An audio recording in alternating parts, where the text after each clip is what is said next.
Two of the core concepts of criminal liability are actus reus, the act or acts committed by the offender that violate the law, and mens rea, the mental state that the prosecution has to prove in order to convict the defendant. Early in your criminal law course, you'll likely do a major unit on actus reus, the act requirement. There are a few basics that are key to understanding this requirement. First, was the defendant's act a voluntary act?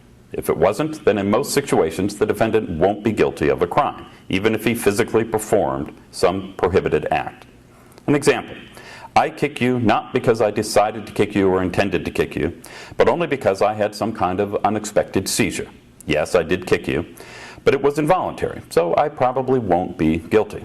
At Law Study Systems, we'll take you through, step by step, what constitutes a voluntary act and how to apply the voluntary act requirement in various situations you may encounter on your exam. A second issue, and a fascinating one, raises the question, when can a person be guilty of a crime not because of some act that they have committed, but because they failed to do something? This is called omissions liability. The general rule is that you cannot be guilty of a crime if you failed to do something. But, as is often the case in law, the interesting issues arise with the exceptions to this rule. For example, if I encounter someone drowning, face down, in a ditch, I don't have any legal obligation to help that person, even if I could do so easily and without any risk to myself.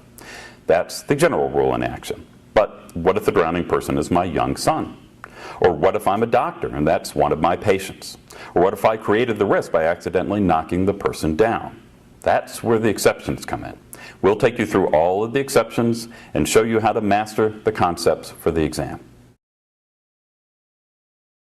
That's just a glimpse of the kinds of issues involved with the actus reus requirement in criminal law. Come to Law Study Systems for a comprehensive set of tutorials that will teach you what you need to know and take you step by step through a method for answering questions about the actus reus requirement on your exam.